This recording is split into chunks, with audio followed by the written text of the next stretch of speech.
বিসমিল্লাহির রহমানির রহিম। Hello everyone, আসসালামু আলাইকুম। সিম্পল লাইফস্টাইল ব্লগ চ্যানেল থেকে নতুন আরেকটি ভিডিও নিয়ে চলে আসলাম আপনাদের কাছে। আশা করছি বরাবরের মতো আমার আজকের ভিডিওটিও আপনাদের কাছে অনেক ভালো লাগবে। কেমন আছেন আমার লক্ষ্মী মিষ্টি আপুরা?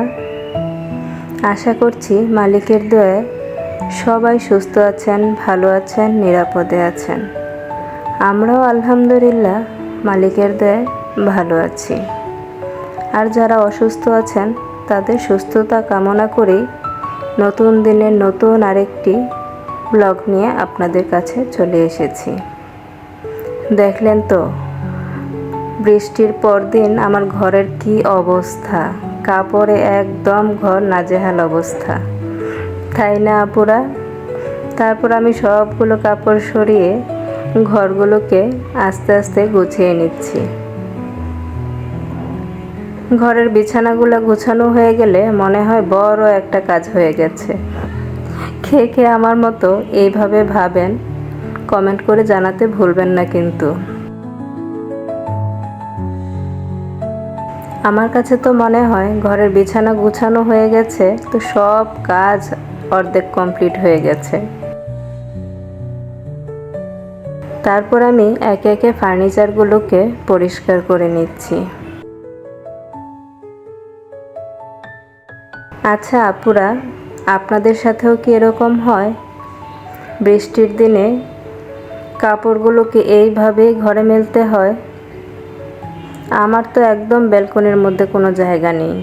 পাশে ব্যালকনির পাশে যে ফ্ল্যাটটা, ওই ফ্ল্যাটের রান্নাঘরটাই আমার ব্যালকনির পাশে। আর দুইটা ফ্ল্যাটের ডিস্টেন্স একেবারেই কম। ব্যালকনিতে কাপড় দিব তো দূরের কথা, আমার বারান্দার দরজাটা একটু খোলা থাকলেই রুমে একদম তেল চিটচিটে ভাব হয়ে যায়। বোঝেন অবস্থা। এই হলো আমাদের শহরে মানুষের জীবন, তাই না? আমাদের গ্রামের বাড়িতে একটা বাড়ির পর কতটুকু ডিস্টেন্স থাকে আরেকটা বাড়ির, আর এখানে যতটা কাছাকাছি করা যায়, জায়গা যেন একদমই নষ্ট করা যাবে না। কেউ তো আবার সরকারি আইনটাকেও মানতে চায় না। অনেক বিল্ডিংয়ে বাড়ির বারান্দাটাও থাকে একদম বাউন্ডারির বাইরে। আমার কথাগুলোকে কেউ সিরিয়াসলি নেবেন না, এমনিতেই মজা করে বলেছিলাম আমার অবস্থা থেকে। আপনাদের সাথে কথা বলতে বলতে আমার অগুছালো ঘরগুলোকে আমি গুছিয়ে নিয়েছি। এবার চলে আসলাম আমার কাপড়গুলোকে ভাঁজ করে নিতে।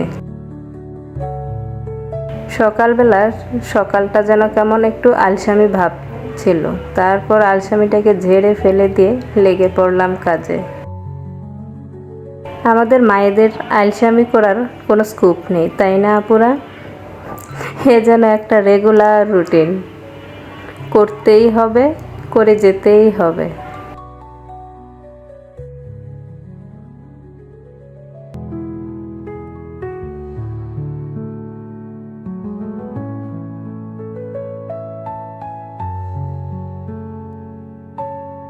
কাজ করতে করতে মনে হলো একটু লেবুর শরবত বানিয়ে রেখে দিই, তাহলে ছেলেরা বাসায় এসে খেয়ে নিতে পারবে, আর আমিও মাঝে মধ্যে খেয়ে নেব। যা গরম পড়েছে, গরমে একদম নাজেহাল অবস্থা।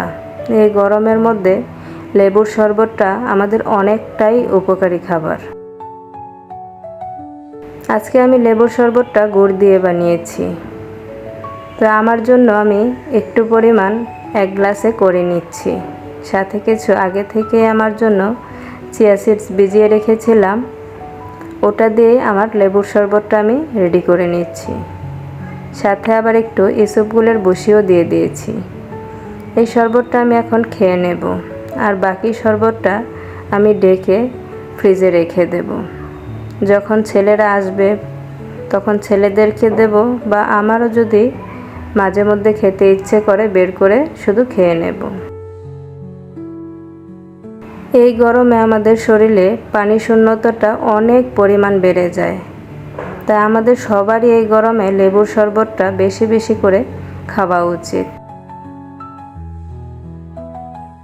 তারপর আমি চলে আসলাম থালবাটিগুলো পরিষ্কার করে নিতে। ভিডিওর এই পর্যায়ে যারা আমাকে দেখছেন, প্লিজ একটি লাইক দিয়ে ভিডিওটি কন্টিনিউ করবেন। আপনার একটি লাইক, মিষ্টি একটা কমেন্ট আমাকে পরবর্তী ভিডিও বানাতে অনেকটাই উৎসাহিত করে।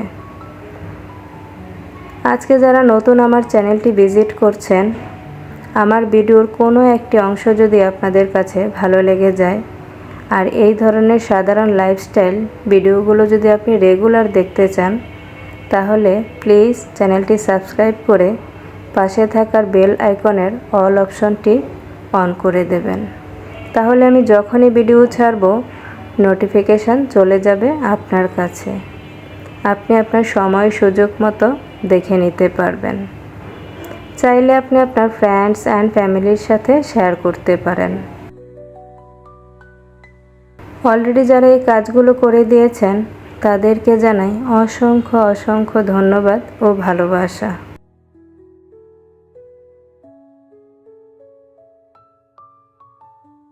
আপনাদের সাথে কথা বলতে বলতে আমি আমার বেসিনের সবগুলো থালবাটি পরিষ্কার করে নিয়েছি। বেসিনটাকেও পরিষ্কার করে নিয়েছি। তারপর আগের দিন রাতে যে থালবাটিগুলো আমি ধুয়ে রেখে দিয়েছিলাম, ওইগুলো আমি এখন গুছিয়ে নেব। আমার এই র্যাকটা একদম জাম হয়ে গেছে, তাই কিছু জিনিস আমি সাইড ক্যাবিনেটে উঠিয়ে রাখবো। আমার মনে হয় সব সংসারে এরকম হয়, নামানোর সময় শুধু নামাতেই থাকি, তারপর একদম আট-ষাট অবস্থা হয়ে যায়, তাই না আপুরা? আমার তো মাঝে মধ্যেই এরকম হয়। তাই আমি এই জিনিসগুলো আজকে গুছিয়ে নেব। এই কাপটা আমার খুব পছন্দের একটা কাপ। আপনাদের কাছে কেমন লেগেছে কমেন্ট করে জানাবেন কিন্তু।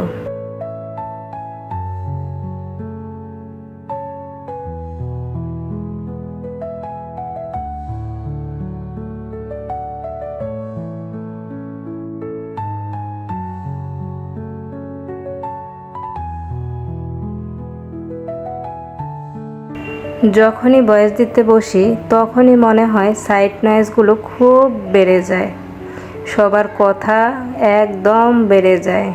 প্লিজ আপুরা একটু ক্ষমা সুন্দর দৃষ্টিতে দেখবেন। এই দেখেন অবস্থা, পাকা আম কিনে এনেছিল, ফরমালিন দিয়ে পাকানো, বুঝতে পেরেছেন তো? আমের আটিটাই এখনও ভালো করে বাঁধেনি।